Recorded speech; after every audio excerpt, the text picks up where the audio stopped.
욥기 15장 오늘 다루게 될 텐데, 욥기 15장의 제목은요, 하나님은 사람을 용납하시는가, 하나님은 사람을 용납하시는가 라는 제목으로 함께 나누도록 하겠습니다. 지금 이제 욥기 15장에 들어오게 되면요, 두 번째로 다시 넘어오게 됩니다. 우리 그 엘리바스와 또 드발과 이 소발, 이 세 사람이 그 욥을 찾아와서, 욥의 친구들이죠, 찾아와서 욥에게 이야기를 합니다. 그런데 이제 그것이 그때마다 욥이 대답을 해주거든요. 이제 그것이 다 끝나고, 한 번 다 끝나고 두 번째 이제 장면으로 넘어가게 됩니다. 다시 엘리바스가 욥에게 이야기하는 장면으로 시작이 됩니다.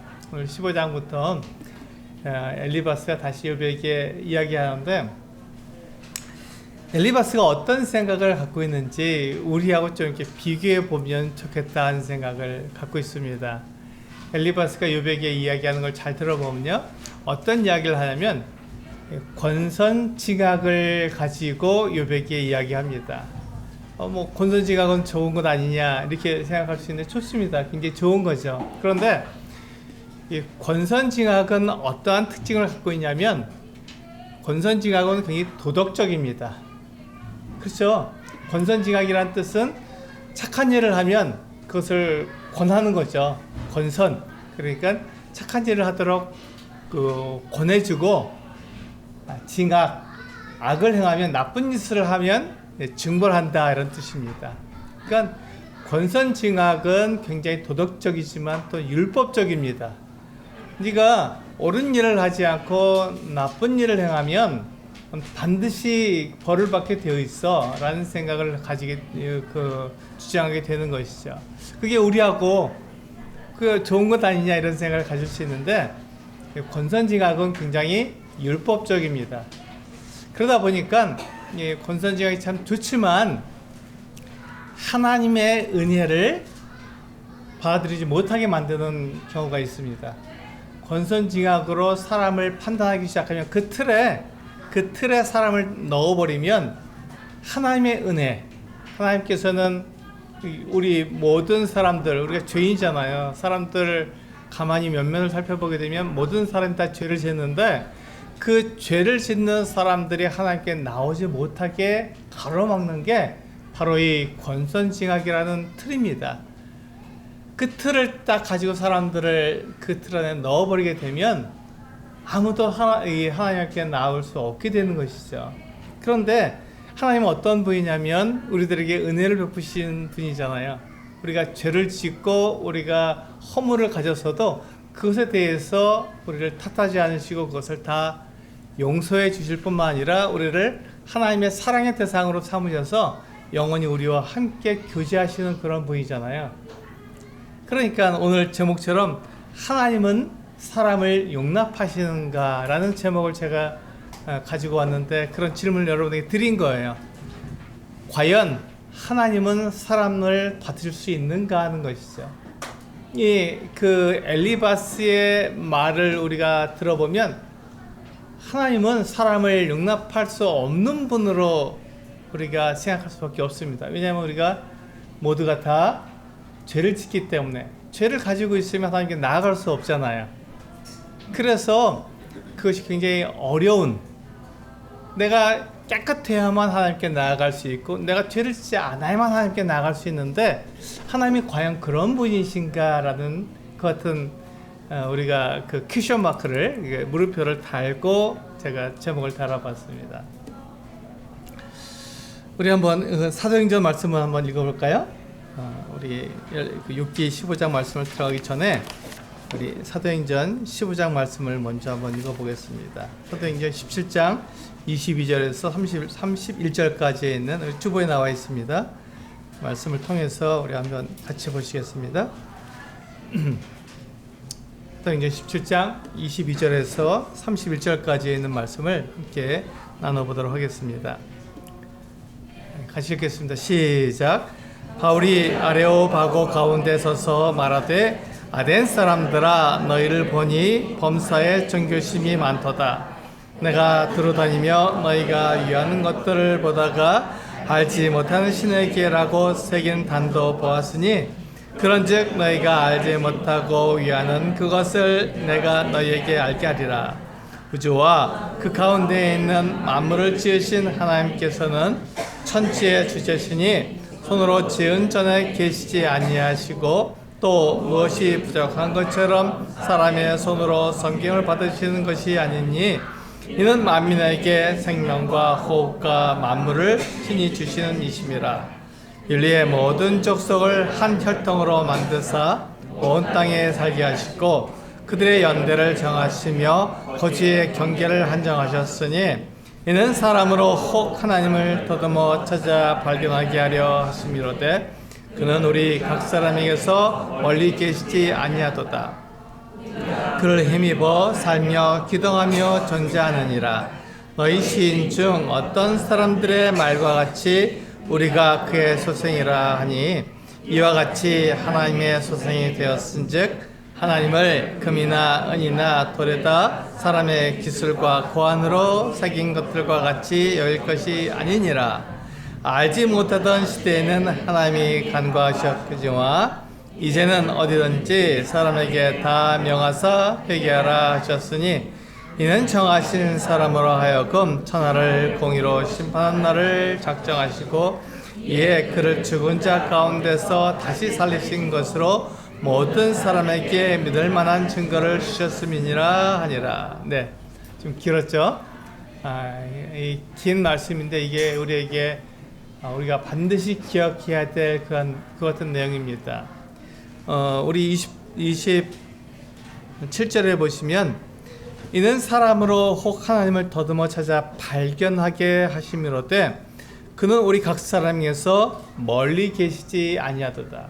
하나님 우리가 가까이 계시거든요. 그런데 우리가 욥기 15장 엘리바스의 말을 들어보면 마치 하나님께서 멀리 계신 것 같은 그 같은 느낌이 듭니다. 하나님이 멀리 계실 것 아니야? 나와 같은 그 죄인으로부터는 멀리 계셔서 내 말도 안 들으시고 나와 같이 행동하는 사람들에게서는 떨어져 계신 그 같은 분이 아니냐 이렇게 생각하기 쉽습니다. 그러다 보니까 우리가 하나님께 나아갈 수 없게 되는 것이죠. 그런데 이 말씀을 보면 우리가 바울이 아테네에 있는 아레오바고 그 언덕에 올라가서 사람들에게 자기의 생각, 자기가 지금 믿고 있는 그 하나님이 어떠한 분인지에 대해서 이야기해 주고 있는 것입니다. 그런데 하나님이 어떤 분이라고요? 아테네 사람들을 가만히 보니까 이 사람들이 여러 가지 신들을 만들어서 섬기고 있어요. 많은 신들을 섬기고 있지만 마치 그 사람들이 그 사람들이 섬기는 신은 사람들로부터 멀리 떨어져 있는 것 같은, 그래서 감히 하나님 이 신에게 나아갈 수 없는 것 같은 생각을 갖게 만들어주는 것이죠. 한번 생각해 보시기 바랍니다. 우리 성도님들은 어떠신가 한번 생각해 보시기 바랍니다. 우리도 하나님 그러면 하나님이 좀 멀리 계신 저 하늘 위에 우리 사람들과는 좀 동떨어진 그 같은 그 분이 아니신가 이런 생각을 가질 때가 있지 않습니까? 그게 왜냐하면 하나님은 거룩하시다 이런 생각을 우리 가지고 있고 나는 거룩하지 못하잖아요. 사람은 거룩하지 못하잖아요. 내가 생각하는 것, 내가 행동하는 것, 내가 말하는 것을 가만히 들여다보면 내가 거룩하지 못하니까 하나님 거룩하신 분에게 내가 어떻게 나아갈 수 있을까 이런 생각을 가지게 되는 게 사실입니다. 그런데 오늘 말씀에서 또 오늘 주보에서 여러분들에게 계속해서 말씀드리는 게 뭐냐면 하나님은 사람에게 가까이 계시다는 것입니다. 그래서 우리가 나아갈 때 우리를 거절하지 않으시고 우리를 받아주신다는 것이죠. 그게 하나님이라는 것입니다. 우리 하나님께 나아갈 수 있습니다. 하나님은 우리와 대화하기 원하시고 우리와 함께하길 원하시는 거예요. 그래서 예수님을 믿은 사람들 그 안에 누가 계시죠? 성령께서 계십니다. 성령께서 사람들 안에 들어와 계시는 거예요. 성령은 하나님의 영, 또 그리스도의 영 이렇게 그 다른 이름을 가지고 있습니다. 이런 다른 이름을 가지고 있는데 성령이라고도 부르지만 하나님의 영이라고도 부르고 또 그리스도의 영이라고도 부릅니다. 다 같은 말이에요. 같은 분을 가리키는 다른 이름입니다. 그래서 우리가 하나님께서는 사람들 안에 들어오시기를 원하시는 거죠. 사람들과 교제하시기를 원하시는 거예요. 그런데 사람이 하나님을 떠나서 멀리 떠나서 하나님을 버렸고 자기 스스로 하나님 없이 살려고 하기 때문에 하나님이 멀리 계신 것처럼 느껴지는 거예요. 그런 상태에서는 하나님께 나아갈 수가 없죠. 하나님을 떠난 상태에서 내가 하나님이 아닌 내 방법으로 살려고 하는 그 같은 상황에서는 하나님께 나아갈 수 없는 게 사실입니다.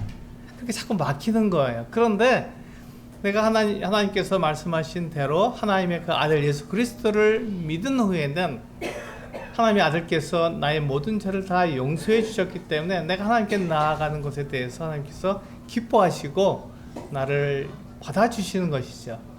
그래서 하나님은 사람을 용납하시는 분이시라는 것입니다. 그래서 멀리 계시지 않고 하나님 앞에 우리가 더듬어서 하나님 발견할 수 있는 그 같은 분이라고 우리에게 말씀해 주시고 있는 것입니다.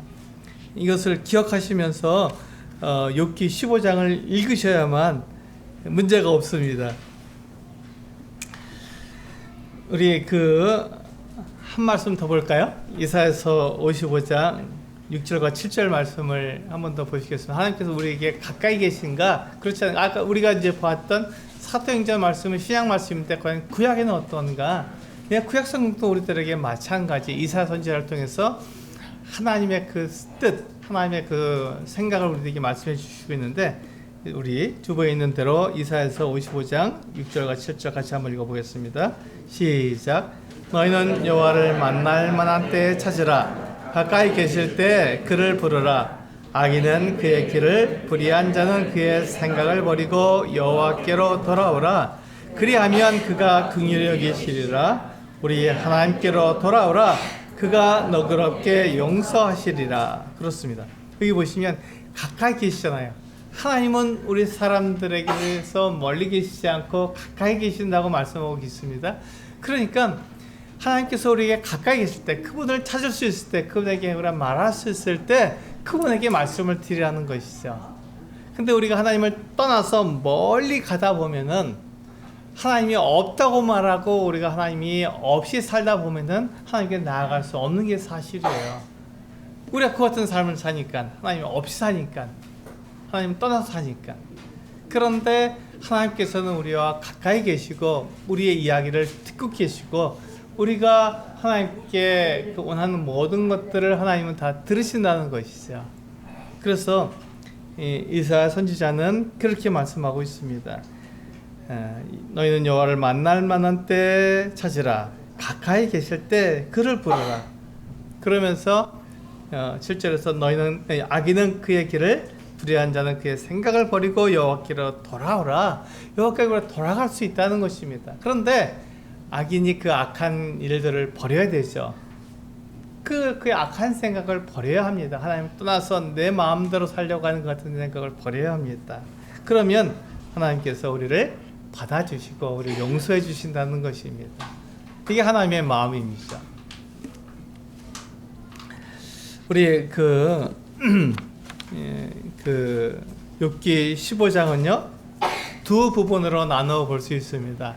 1절부터 16절까지 한 부분과 첫 번째 부분과 우리 17절부터 33절까지 있나요?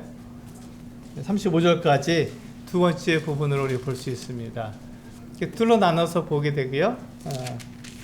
그 안에서 우리가 여러 또 부분으로 나눠 봐야겠죠. 이제 크게 나누어서 1절부터 16절까지 이 엘리바스가 욥에게 네가 좀 올바른 생각을 갖지 않아. 이 생각은 잘못됐어. 이런 얘기를 해주고 있고 이제 17절부터 35절까지는 이제 욥이 알고 있는 대로 하나님이 이런 분이야라는 것을 말해주고 있는 것이죠. 하나님이 어떤 분인가 욥이 이 엘리바스가 생각하고 있는 대로 말해주고 있는 것입니다. 우리 1절부터 3절까지 보시면 대만 사람 엘리바스가 대답하여 이르되 지혜로운 자가 어찌 헛된 지식으로 대답하겠느냐 어찌 동풍을 그의 복부에 채우겠느냐 어찌 도움이 되지 아니하는 이야기 무익한 말로 변론하겠느냐 이렇게 말하고 있습니다. 엘리바스는 지금 욥이 한 말 앞에서 욥이 한 말들 자기가 지혜롭다고 그렇고 어찌 너희만 못하지 않느냐 너희가 아는 바를 나도 알고 있다 이렇게 얘기한 것들에 대해서 욥이 지혜롭다고 말하니까 어찌 네가 지혜로운 자가 헛된 지식으로 대답하느냐 지금 욥이 하는 말을 헛되다고 이야기하고 있습니다. 그러면서 3절에서는 어찌 도움이 되지 않은 이야기 무익한 말로 변론하느냐 이렇게 말하고 있는 것이죠. 2절에 보면 동풍을 그의 복부에 채운다는데 여러분 동풍 한번 생각 이스라엘 입장에서 보셔야 돼요. 우리 입장에서 보는 게 아니라 이스라엘 입장에서 보셔야 되는데 이스라엘의 동쪽은 뭐가 있냐면 사막인데 뜨거운 사막이에요. 거기서 불어오는 바람이 어떤 바람이죠? 네, 아주 뜨거운 바람이에요. 거기 비도 실려 있지 않고 안 그래도 더운 나라인데 동쪽 사막에서 오는 이 뜨거운 바람을 맞게 된다면 어떨까요? 더 덥고 더 괴롭죠. 거기는 비도 실려 있지 않으니까 굉장히 괴롭습니다. 헛된 거 아무런 그 도움이 되지 않고 곡식을 이렇게 재배하는데 아무런 도움이 되지 않는 헛된 그 같은 바람입니다.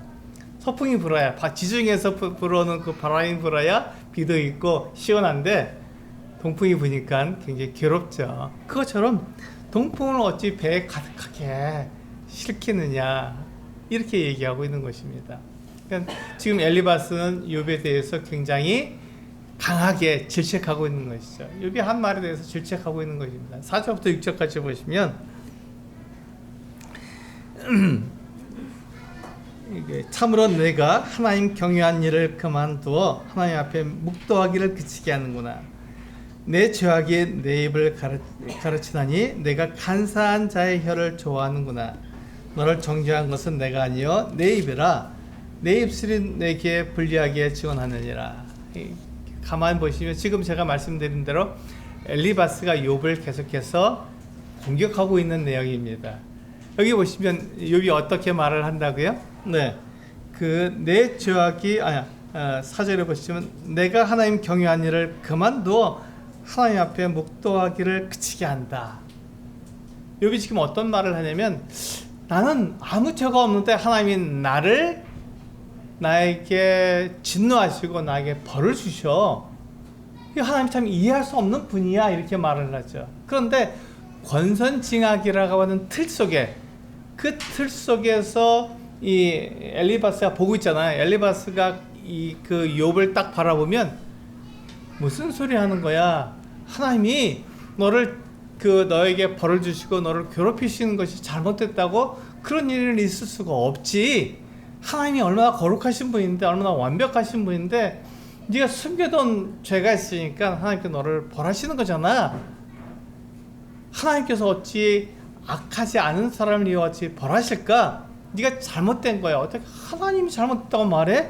지금 네가 하는 말을 들어보니까 네가 하나님 경외한 일을 그만두게 하고 하나님 앞에 묵도하기를 그치게 하는 말 하는구나.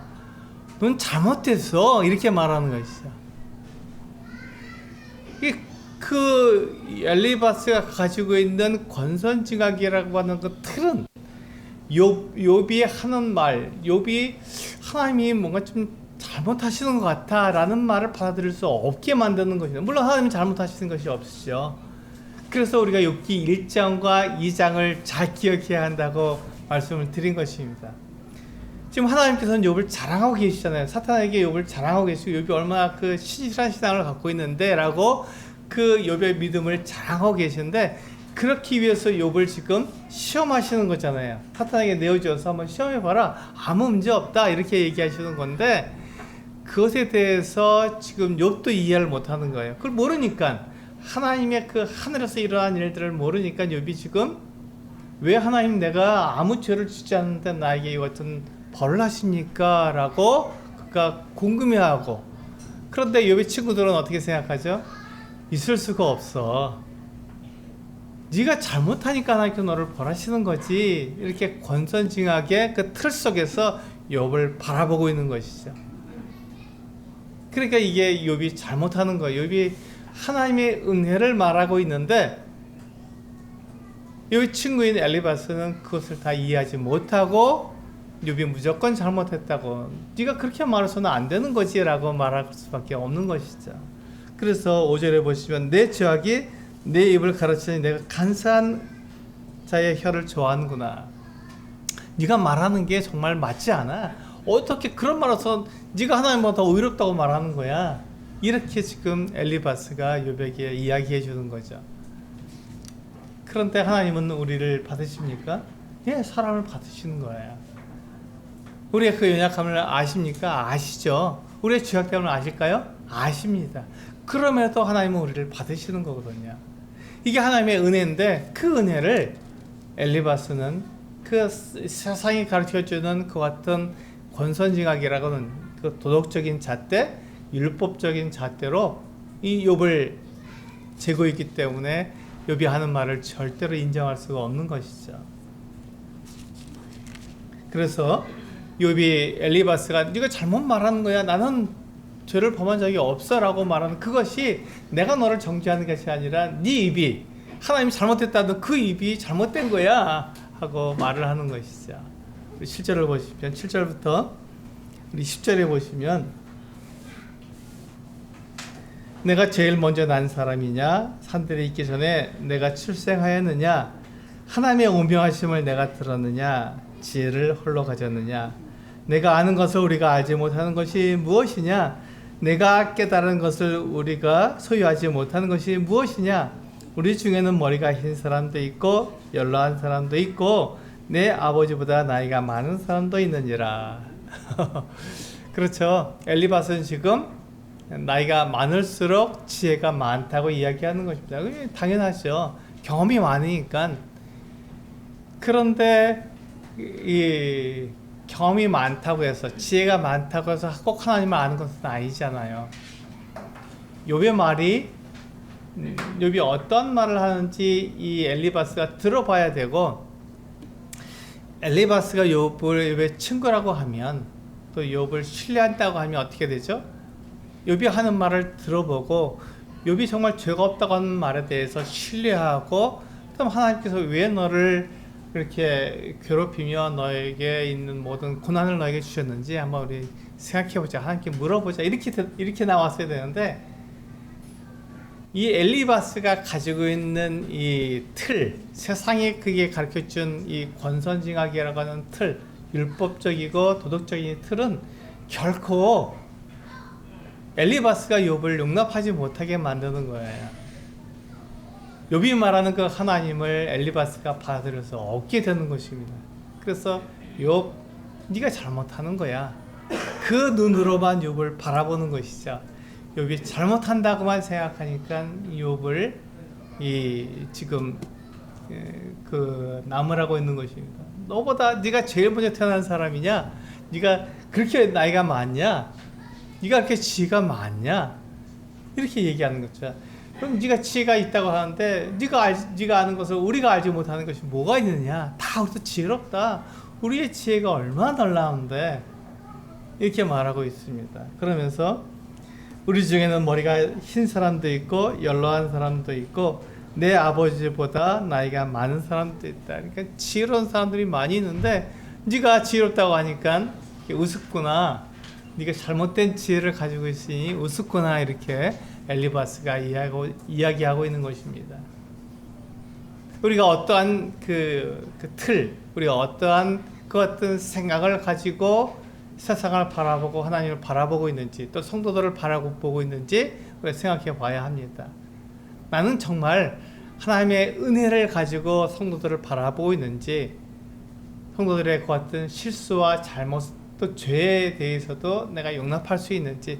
하나님이 용납하신다면 나도 용납해야 되는데, 하나님이 용납하셨음에도 불구하고 나는 용납하지 못하는 그 같은 오류를 내가 범하고 있지 않은지 생각해 봐야 한다는 것입니다. 우리는 서로 사랑하라고 그랬고 우리가 하나됨을 지키라고 주님께서 말씀하셨잖아요. 그러니까 우리는 그와 같이 살아야 됩니다. 그게 세상과 이 교회가 다른 면이에요. 세상은 사람들을 차별하죠. 부유한 사람과 가난한 사람을 차별합니다. 많이 배운 사람과 배우지 못한 사람을 차별합니다. 근데 교회는 어떤가요? 예, 우리가 동일한 믿음을 가지고 있고 동일한 하나님을 섬긴다고 했기 때문에 우리는 하나라고 말을 합니다. 부유한 사람이나 가난한 사람이나 많이 배운 사람이나 많이 배우지 못한 사람이나 다 하나라고 말을 하는 것이죠. 거기에는 차별이 없는 거예요. 그러니까 우리가 차별 없이 대하는 모습을 보면서 세상과 교회가 다른 것들을 우리가 알게 되는 것이죠. 우리 그 11절부터 13절까지에는 이렇게 말씀하고 있습니다. 하나님의 위로와 은밀하게 하시는 말씀이 내게 적은 것이냐. 이제 욥에게 하나님께서 말씀하시는 것을 잘 들어보라는 것이죠. 어찌 내 마음에 불만스러워하며 내 눈을 번뜩거리며 내 영이 하나님께 분노를 터뜨리며 내 입을 놀리느냐, 이렇게 말하고 있습니다. 욥이 막 하나님에 대해서 이렇게 막 이야기하잖아요. 나는 잘못한 게 없는데 왜 하나님 나를 이렇게 고난을 주십니까? 그러면서 막 이야기하니까 그것을 지금 엘리바스가 욥에게 야단치는 거거든요. 왜 네가 눈을 딱 이렇게 번뜩거리느냐? 저는 이 말을 보면서 가슴이 뜨끔했습니다. 내가 하나님의 기분을 번뜩거리지 않나 하는 생각을 갖게 되는 것이죠. 내가 옳으니까 하나님에 대해서 하나님 잘못하신 거 아닙니까? 라고 얘기할 수 있는 것이죠. 깜짝 놀랐어요. 그래서 내가 하나님보다 내가 모를 수 있구나. 하나님의 은혜를 내가 모를 수 있구나. 내가 가지고 있는 내 틀에서 하나님을 내가 판단할 수 있는 거구나 하는 생각을 가지면서 하나님은 참 은혜롭고 나와 같은 자도 받아주시는 정말 사랑이 많으신 분이구나 하는 것을 생각하게 되었습니다. 네. 13절에 보면 내 영이 하나님께 분노를 터뜨리며 내 입을 놀리느냐. 지금 엘리바스가 계속해서 욥에게 대해서 이야기하는 것은 넌 지금 네가 잘못 말하고 있는 거야. 하나님 그런 분 아니시잖아 라고 얘기하고 있는 것이죠. 우리 14절부터 16절은요. 여기서 잘 보시기 바랍니다. 14절부터 16절까지 마지막 이제 그 첫 번째 단락의 마지막 부분인데 이 부분에서 이 엘리바스가 욥에게 하고 싶은 말이 거기 담겨져 있잖아요. 한번 읽어보시면 제가 읽겠습니다. 사람이 어찌 깨끗하겠느냐? 여인에게서 난 자가 어찌 의롭겠느냐? 하나님은 거룩한 이들을 믿지 아니하시나니 하늘이라도 그가 보시기에 부정하거든 하물며 악을 저지르기를 물마심 같이 하는 가증하고 부패한 사람을 용납하시겠느냐? 그렇습니다. 여기 보시면 하나님께서 사람을 용납하시겠느냐? 예, 용납하십니다. 이렇게 죄악되고 더럽고 악한 것을 품고 있는 사람도 하나님께서 용납하시겠느냐? 용납하십니다. 용납하십니다. 그렇기 때문에 하나님은 은혜로우시고 사랑이 많으신 분이라고 하는데 우리는 그것을 알지 못하는 것이죠. 엘리바스가 자기가 가지고 있는 이 도덕적인 틀, 이 율법적인 잣대로 하나님을 재고 사람들을 재기 때문에 벗어날 수가 없는 거예요. 그런데 하나님은 우리를 용납하시잖아요. 이와 같은 사람 보세요. 사람이 어찌 깨끗하겠느냐? 그렇죠. 우리 깨끗한 사람이 없습니다. 여인에게서 난 자가 어찌 의롭겠느냐? 의로운 사람이 없습니다. 그럼에도 불구하고 하나님께서 하나님의 아들을 사람들에게 보내주셔서 이 세상에 보내서 사람들의 모든 죄를 다 용서하시고 우리들의 죄를 다 없애신 것이 아니라 우리들의 죄를 용서하신 것이잖아요. 용서하시고 우리를 받아주셨잖아요.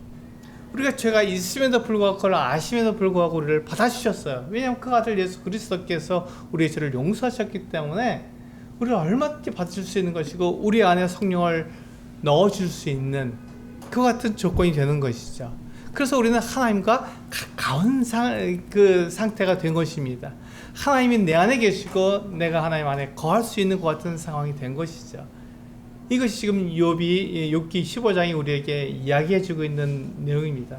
하나님을 무서운 분으로 생각하지 말고 하나님이 없는 분으로 생각하지 말고 하나님이 내 안에 계시며 이 모든 것들을 나를 의로 거룩함으로 나를 인도하신 분이라는 것을 내가 인정해야 된다 하는 것을 우리가 고백하는 것이죠.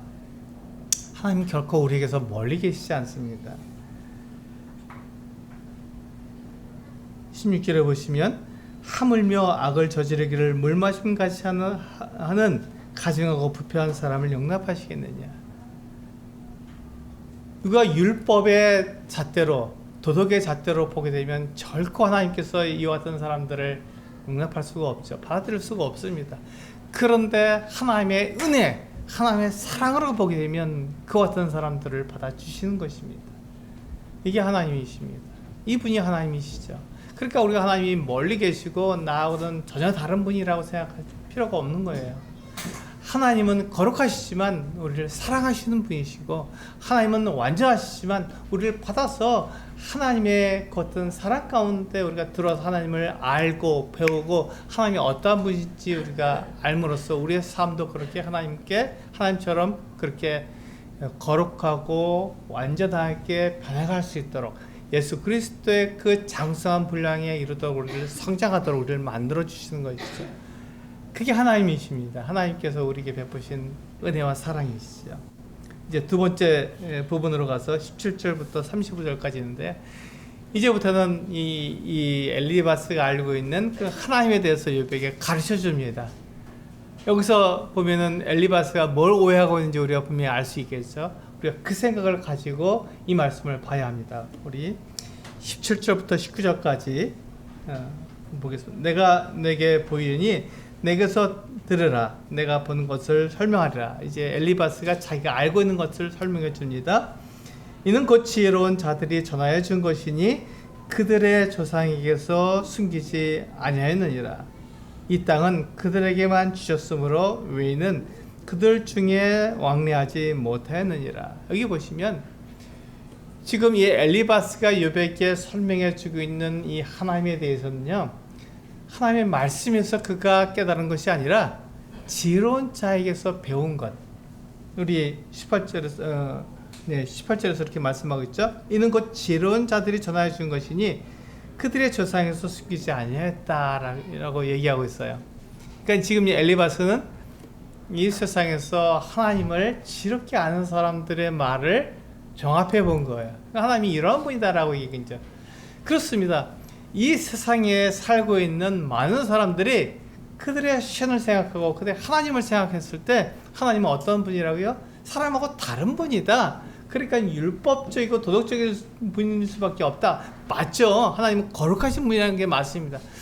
그러다 보니까 하나님의 이 은혜와 사랑은 우리가 알지 못하니까 하나님이 사람에게서 멀리 떠나 있다라는 것만 주장하는 것이죠. 하나님이 사람이 죄를 짓고 사람이 연약하기 때문에 받아주지 않으실 거야. 하나님이 거룩해야만, 완전해야만 하나님께 받으실 수 있어. 이렇게 이야기하는 것이죠. 이게 맞는 것처럼 들리지 않으세요? 예, 굉장히 맞는 것처럼 우리가 보입니다. 그러니까 우리가 오해할 수밖에 없는 것이죠. 맞는 것처럼 보이니까요. 하나님은 우리가 어떠한 상황에 있든지 우리를 받아주십니다. 그래서 우리가 하나님이 어떠한 분인지 알고 하나님 안에서 하나님을 하나씩 배워가길 원하시는 거예요. 세상에서 하나님을 배워가는 것이 아니라, 세상의 기준으로 하나님을 우리가 아는 것이 아니라 하나님 안에서 하나님이 어떠한 분인지 하나씩 알아감으로써 우리가 거룩하게 되길 원하는 것이지, 하나님 떠나서 내가 거룩해져서 하나님과 동등되게 되기를 원하시지 않으신다는 것이죠. 그것을 우리가 오해하고 있는 것입니다. 우리 20절부터 보시면요, 20절부터 24절에 보시면 그 말에 이르기를 악인은 그의 일평생에 고통을 당하며 포악자의 횟수는 정해졌으므로 그의 귀에는 무서운 소리가 들리고 그가 평안할 때 멸망시키는 자가 그에게 이르니 그가 어두운 데서 나오기를 바라지 못하고 칼날이 숨어서 기다리느니라. 그는 헤매며 음식을 구하여 이르기를 어디 있느냐 하며 흑암의 날이 가까운 줄을 스스로 아느니라. 환난과 역경이 그를 두렵게 하며 싸움을 준비하는 왕처럼 그를 쳐서 이기리라.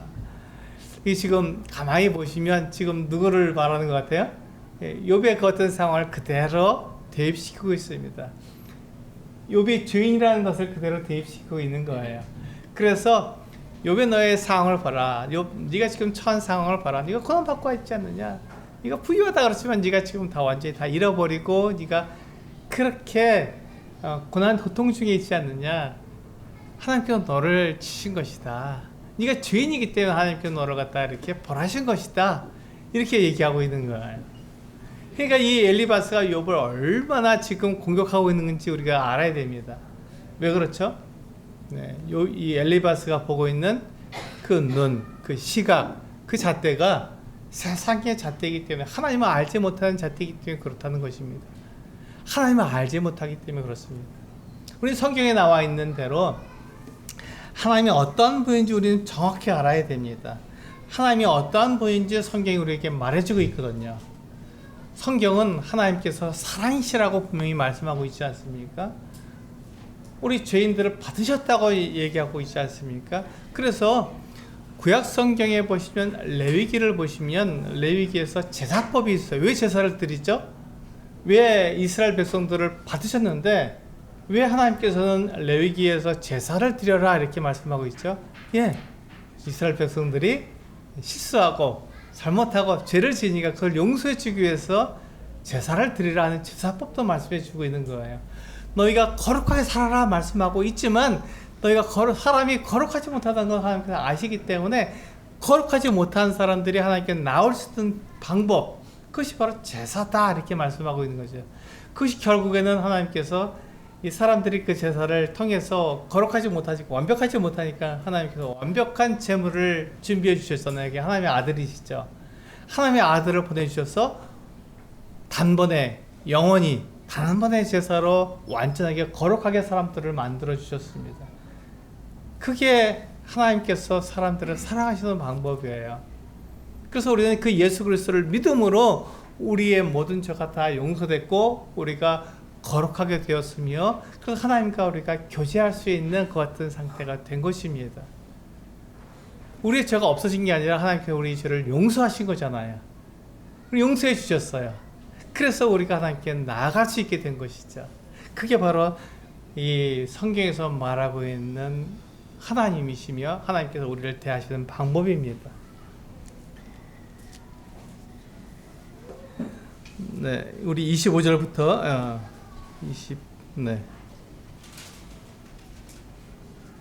25절부터 우리 보시겠습니다. 25절부터 36절까지 끝까지 다 봐야겠네요.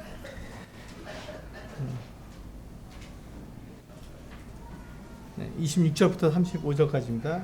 25절까지 봐야 되는데 24절까지만 봤네요. 26절부터 35절까지 보겠습니다. 그는 목을 세우고 방패를 들고 하나님께 달려드니, 잘 보세요. 지금 욥이 어떠한 상태인가? 욥이 하나님과 대면해서 내가 얘기하겠다 이렇게 얘기하니까 마치 방패를 들고 하나님께 달려드는 것 같은 모습이라고 얘기하고 있는 것입니다. 그의 얼굴에는 살이 찌고 허리에는 기름이 엉겼으니 부패한 사람들의 모습이죠. 아주 그냥 못된 사람들의 모습입니다. 그게 바로 욥 너의 모습이었어. 이렇게 얘기해 주는 것입니다. 그는 황폐한 성읍, 사람이 살지 아니하는 집, 돌무더기가 될 곳에 거주했습니다. 그는 부유하지 못하고, 그렇죠? 욥은 부유한 사람이었죠. 동방에서 가장 큰 사람이었습니다. 그는 부유하지 못하고 다 잃어버렸죠. 재산이 보존되지 못하고 그가 갖고 있는 모든 재산들, 모든 그 부유함을 다 잃어버리게 되었습니다. 보존되지 못하는 거예요. 악하니까. 그의 소유가 땅에서 증식되지 못할 것이요, 어두운 곳을 떠나지 못하리니 불꽃이 그의 가지를 말릴 것이라. 하나님의 입김으로 그가 물러가리라. 아까 그 동풍을 말씀하셨잖아요. 하나님께서 뜨거운 바람으로 확 불어내니까 가지도 꽃도 못 피고 그냥 다 말라버리는 거예요. 뜨거운 바람이 부니까. 안 그래도 더운 나라인데 그 동풍이 얼마나 뜨겁겠어요. 그러니까 가지가 다 말라버리는 거고 꽃도 필 수 없고 열매도 맺을 수가 없게 되는 것이죠. 그래서 이 31절에 보시면 그가 스스로 속아 허무한 것을 믿지 아니할 것은 허무한 것이 그의 봉이 될 사람임이라. 욥이 속았다는 것입니다. 욥이 잘못 알고 있다는 거예요. 엘리바스가 그렇게 말을 하는 것입니다. 가만 생각해 보세요. 우리는 무엇을 가지고 있는가, 하나님을 정말 알고 있는가 우리가 생각해 봐야 한다는 것입니다. 하나님이 어떤 분인지 우리가 알아봐야 된다는 것이죠. 성경이 말하는 하나님이 어떤 분인지 우리가 생각해 봐야 한다는 것입니다. 내 생각이 아니라, 내 경험이 아니라, 내가 지금까지 살아온 방법, 내가 지금까지 배워온 어떤 그런 같은 기준이 아니라 성경이 말하는 하나님이 어떤 분인가 하는 것을 우리가 알아봐야 한다는 것이죠. 그래서 32절에 그의 날에 이르기 전에 그 일이 이루어질 것인즉 그의 가지가 푸르지 못하리라. 포도 열매가 있기 전에 떨어짐 같고 감람꽃이 곧 떨어짐 같으니라. 예, 동풍이 부니까 이게 다 떨어질 수밖에 없는 거예요. 포도도 서리게 되고요. 34절에 경건하지 못한 무리는 자식을 낳지 못할 것이며 뇌물을 받는 자의 장막은 불탈 것이라. 그들은 재난을 잉태하고 죄악을 낳으며 그들의 뱃속에 속임을 준비하느니라. 그렇습니다. 지금 그 엘리바스가 욥에 대해서 경고하고 있잖아요. 네가 잘못 알고 있는 거야 라고 엘리바스 자기가 배운, 자기가 알고 있는 하나님에 대해서 욥을 지목하는 거예요. 그런데 엘리바스가 바른 하나님을 알고 있었나요? 그렇지 못하다는 것이죠. 엘리바스는 하나님을 오해하고 있었습니다. 자기가 가지고 있는 틀 속에서 하나님을 보고 있었던 거예요.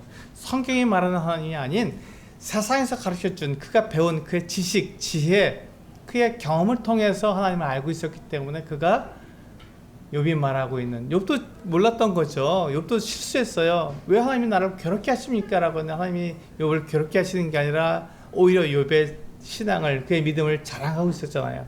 다만 그가 어려움을 당하고 있는 것은 그를 자랑하기 위해서, 그를 시험하기 위해서, 그가 얼마나 놀라운 믿음을 갖고 있는지 자랑하기 위해서 그렇게 하는 건데 그것을 욥은 몰랐던 것이죠. 그래서 하나님을 우리는 알아야 되는 것이에요.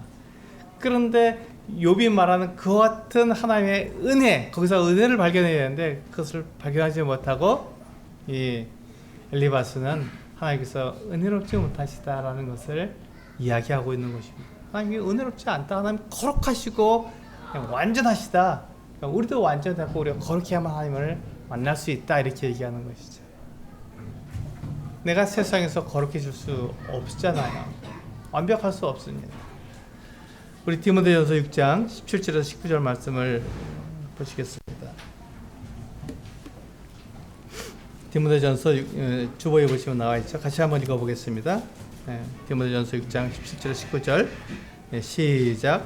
내가 이 세대에서 부한 자들을 명하여 마음을 높이지 말고 정함이 없는 재물에 소망을 두지 말고 오직 우리에게 모든 것을 후히 주사 누리게 하시는 하나님께 두며 선을 행하고 선한 사업을 많이 하고 나누어 주기를 좋아하며 너그러운 자가 되게 하라.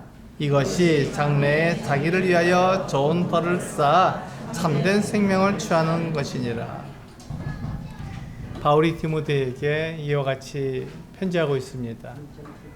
부한 자들은 무엇을 소망할 수 있죠? 재물을 하나님보다 더 소중히 여길 수 있습니다. 그런데 그 재물은 정함이 없다, 이렇게 말씀하고 있어요. 그렇죠? 누구에게만 머물러 있는 게 아니잖아요. 돈이란 말은 돌고 돈다라서 돈이라고 하는데 마찬가지죠. 우리들에게서 머물러 있지 않습니다. 재물은 머물러 있지 않습니다. 언제 이것이 다른 사람에게 넘어갈지 모르는 건 정함이 없습니다. 언제 이것이 다른 사람에게 갈지 모르는 거예요. 나에게 있다고 해서 이것이 영원히 재물이 나에게만 있느냐? 그렇지 않을 수도 있다는 것입니다. 다 사라져버릴 수 있는 것이죠. 그래서 정함이 없는 재물에 소망을 두지 말고 오직 우리에게 모든 것을 후히 주사 누리게 하시는 누구에게 두라고요? 하나님께 두라고요. 우리의 소망을 하나님께 두고 우리의 마음을 하나님께 두어서 거기서 우리가 흔들리지 말라고 말씀하고 있는 것입니다. 이 세대의 부한 자들은 이것을 알아야 되는 것이죠. 우리가 부하지 못하다고 우리는 다르겠습니까? 마찬가지죠. 우리가 부하려고 우리는 자물에게 굉장히 마음을 두고 있는데 그렇지 말고 하나님께 마음을 두라, 하나님께 소망을 두라, 이렇게 말씀하고 있습니다. 그렇게 하는 것이 18절에 보면 이것이 장래에 자기를 위하여 좋은 터를 쌓아 참된 생명을 취하는 것이라고 우리에게 약속하고 있습니다. 우리가 하나님을 믿고 하나님을 따른다면 하나님이 어떠한 분인지 우리가 알아야 합니다. 하나님은 은혜로우시고 사랑이 많으신 분입니다. 우리를 받아주시는 분이세요. 우리에서 멀리 계시지 않고 우리와 가까이 계시는 분입니다. 엘리바스는 자기의 눈으로 도덕적이고 율법적인 눈으로 욥을 바라봤기 때문에 하나님은 너같이 거룩하지 못한 사람에게서 멀리 계시고 너에게 고통을 주시는 거야 이렇게 말하고 있지만 사실은 하나님께서 욥을 자랑하고 계시고 기뻐하고 계시고 즐거워하고 계시며 사랑하고 계시다는 것입니다. 그래서 우리도 마찬가지죠. 우리들도 물론 실수하고 잘못하고 죄를 지을 수 있지만 우리와 가까이 계시고 우리를 사랑하시는 그 하나님을 우리는 알아야 되고 그 하나님을 우리가 기뻐해야 되고 그 하나님과 우리가 가까이 교제해야 됩니다. 그것이 오늘 우리 욥기 15장에서 우리가 배울 수 있는 내용입니다. 하나님은 우리를 사랑하십니다.